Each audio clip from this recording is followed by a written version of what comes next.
Európskej únii Dánskym kráľovstvom, tak ako sme vám písali v pozvánkach. And this event has been organized on the occasion of the Danish EU presidency. Dovolte mi, aby som srdečne privítala medzi nami mimoriadnu splnomocnenú veľvyslankyňu Dánskeho kráľovstva pani Anitu Hugau.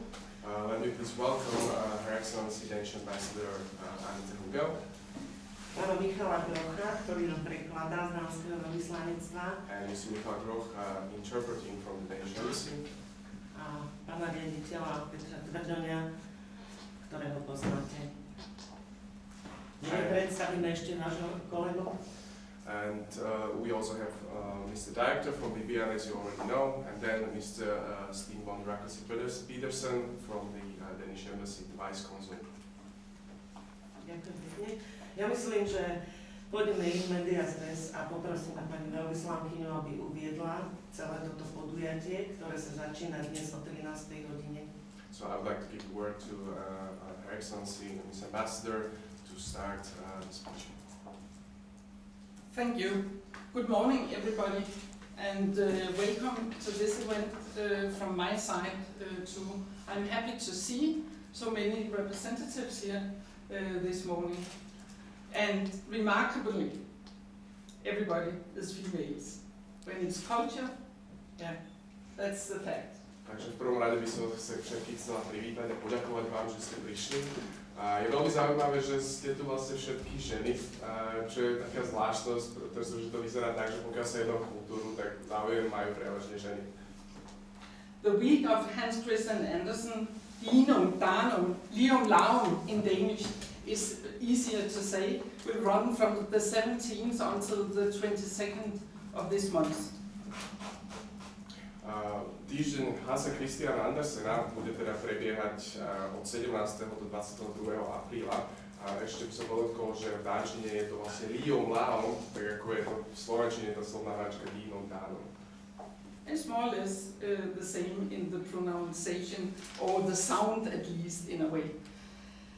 First of all, I would like to thank the director of Bibiana for the cooperation in this fact and for these events we are going to run. We appreciate the cooperation very much. Takže v prvom rade by som chcela poďakovať pánovi riaditeľovi za spoluprácu a za to, že nám pomohli pripraviť túto skvelú udalosť a veľmi sa tešíme na to, čo bude nasledovať. There are three reasons why the Embassy of Denmark in Bratislava has decided to have a week of Hans Christian Andersen. V podstate sú tu tri hlavné dôvody, prečo sa dánske veľvyslanectvo rozhodlo organizovať týždeň Hansa Christiana Andersena. First of all, the Danish presidency of the Council of the European Union this first half of 2012 decided at a very early stage to allocate funds, making it possible to arrange cultural events during the 6 months of the Danish EU presidency. V prvom rade je to vlastne fakt, že pre dánske predsedníctvo Európskej únie v prvom polroku 2012 sa rozhodlo alokovať určité zdroje, aby sa mohli usporiadať kultúrne podujatia počas dánskeho predsedníctva. Secondly, we have with great pleasure noticed a large interest in Slovakia at the embassy for the world-famous Danish fairy tale writer and poet Hans Christian Andersen. Za druhé sme si všimli, že aj s veľkým potešením, že na Slovensku je veľmi populárny, svetoznámy rozprávkar a poet Hans Christian Andersen. By arranging this week of Hans Christian Andersen, Dinum Danum, Lium Laum, we hope to maintain this interest and even to give a special impetus to our dear storyteller. A tým, že vlastne sme zorganizovali túto udalosť, dúfame, že vlastne táto popularita ostane na Slovensku. Prípadne jej dodáme ešte nový impuls. Certainly, and perhaps the most importantly, it also gives us a chance to let children, Slovak children, benefit from the Danish EU presidency. Normally, the presidency is related to contacts among ministers, administrations, civil servants, and so forth, politicians. But in this case, we really tried to focus on the children, even though that Hans Christian Andersen originally was not a storyteller, a poet for children, but for grown-ups. A lot of the stories written for grown-ups are transformed into a version for children, but it was never the intention originally for Hans Christian Andersen to write fairy tales for children. It's a big mistake when people are thinking that he did it for children. It's not true. A vlastne za tretie, a možno vlastne to najdôležitejšie je to, že vlastne aj deti na Slovensku budú mať možnosť takýmto spôsobom benefitovať z dánskeho predsedníctva. Ono je veľmi zvláštne, že vlastne je to práve počas dánskeho predsedníctva aj deti z toho môžu mať nejaký užitok. Je to kvôli tomu, že väčšinou sa jedná o ministerské schôdzky, o určité politické záležitosti, takže toto je určitým spôsobom zvláštnosť celého toho podujatia. A tým, že je to pod dánskym predsedníctvom. A zároveň by som chcela podotknúť, že vlastne Hans Christian Andersen pôvodne nepísal pre deti, alebo nezamýšľal, že bude písať pre deti. Pôvodne to vlastne boli príbehy pre dospelých a až neskôr boli transformované do podoby pre deti. Vlastne. Čiže jeho originálny zámer bol, že nebude písať pre deti, ale že to budú normálne príbehy pre dospelých ľudí. Napriek tomu sa vlastne on teší v prvom rade popularite medzi deťmi. Hans Christian Andersen and his fairy tales have a universal appeal. He has and still is an inspiration to many other writers and poets. He has inspired and still inspires other great artworks, such as theatre plays, which have been created in his great spirit.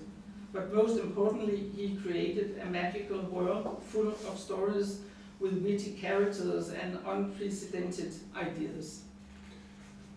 Rozprávky Hansa Christiana Andersena majú podľa mňa univerzálny vlastne appeal, môžu byť použité pre všetky vrstvy spoločnosti. A napriek tomu on bol vlastne veľká inšpirácia pre veľa ostatných dramatikov a spisovateľov, takisto vlastne jeho prácami boli inšpirované aj ďalšie iné umelecké diela, napríklad teda divadelné hry a všetky tieto vlastne nesú jeho veľký duch. Ale v prvom rade dokázal vytvoriť určitý magický svet všetkých tých zaujímavých charakterov a doposiaľ nevidených ideí, ktoré vlastne ostávajú častokrát s deťmi, ale aj s tými dospelými.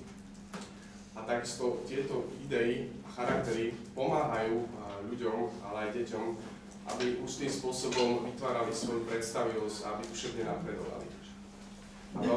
A veľmi sa teším, že vlastne tento duch Hansa Christiana Andersena je tu veľmi silne cítiť na Slovensku. This world helps human beings, children as well as adults, to be creative, imaginative, and to build characters. I'm also very pleased that the spirit of Hans Christian Andersen is so strongly felt here in Slovakia. Takže to som už trošku predbehol. Vlastne áno, ten svet, ktorý pomáha ľuďom, aj deťom a vlastne aj tým dospelým byť kreatívnejšími, mať väčšiu predstavivosť, ale aj napredovať určitým spôsobom charakterom. A takisto je veľmi potešiteľné, že tento duch Hansa Christiana Andersena je na Slovensku silne cítiť. In Bratislava, I have noticed several theatre plays based on the fairy tales of Hans Christian Andersen. And each year they are arranged in different theatres throughout Slovakia. V Bratislave som si všimol napríklad, že je tu viacero vlastne divadelných hier, ktoré boli urobené na motívy rozprávok Hansa Christiana Andersena a takisto ich možno vidno potom aj inde v iných mestách počas celého roka na Slovensku. I'm very pleased to see that the interest for a night with Andersen is becoming stronger and stronger each year. This year, almost 8,000 children participated in the event earlier in April at 193 libraries and schools all over Slovakia.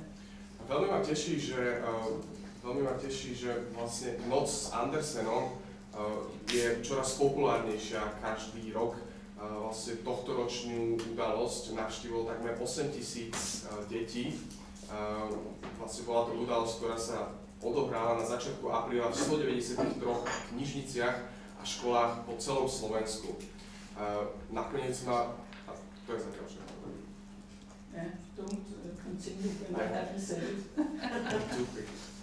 Finally, I'm very pleased by the fact that Hans Christian Andersen's visit to Slovakia 166 years ago has been commemorated by a statue at the Hrevistoslava Square. I hope it was correctly pronounced, or at least that you can understand what square it is. It's around the corner, if you are in doubt.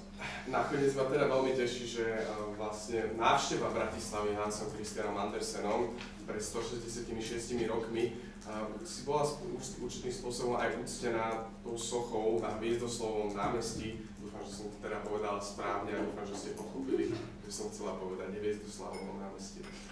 Again, I want to underline that we at the Danish Embassy in Bratislava are very pleased that Bibiana decided to become our dear partner in this project, the week of Hans Christian Andersen Dinum Danum. Bibiana is in fact the organizer of the daily performances for the children. Without their willingness and experience, the project would simply not have been carried out. A znova by som chcela počiarknúť, že nás veľmi teší, že Bibiana sa stala našim partnerom v tomto projekte. A vlastne Bibiana organizuje tie denné predstavenia pre deti divadelné a určite bez ich ochoty a podpory a skúsenosti tento projekt jednoducho nemohol vzniknúť. Bibiana came up with this great concept of having some of Hans Christian Andersen's fairy tales materialized into interactive theatre plays. A Bibiana prišla vlastne s týmto veľmi zaujímavým konceptom, ako premeniť rozprávky Hansa Christiana Andersena na interaktívne divadelné hry. Plays which are far from ordinary, plays which challenge the children to literally become part of a fairy tale. Sú to vlastne hry, ktoré sú ďaleko od tých bežných hier a ktoré vlastne akýmsi spôsobom aj nútia alebo podporujú tie deti, aby sa doslova stali súčasťou tých príbehov. This afternoon I look forward to experience one of the plays and being together with the children. A veľmi sa teším, že toto popoludne už budem môcť vidieť prvú hru a užiť si to pozrieť. And I really hope that as many children as possible will benefit from the plays. A naozaj dúfam, že vlastne budem môcť toto si užiť čo najviac detí, tak ako sa vám bude dať. I'm also very happy with the fact that Bibiana has arranged a side event in the City Library of Bratislava called The English Translation is Nonsense to Me, but I hope you can translate it in the right way in Slovak, but in English it's Andersen's book closes. It says nothing, but it is a variety of books showing different illustrators' approaches to the work of Hans Christian Andersen. A takisto som veľmi rada, že Bibiana vlastne urobila, alebo respektíve zorganizovala aj akési podružné podujatie v mestskej knižnici v Bratislave, ktoré sa nazýva Andersenové knižné šaty. Aj keď mne sa nezdá tento názov, tento výraz správne preložený do angličtiny, ale dúfam, že vám to teda dáva nejakým spôsobom zmysel. V každom prípade na tejto výstave môžete vidieť množstvo kníh a rôzne vlastne prístupy jednotlivých ilustrátorov k dielam Hansa Christiana Andersena. I'm also pleased with the fact that Bibiana, as part of their current activities, are running a playful exhibition where children of all origins can learn about the Roma community.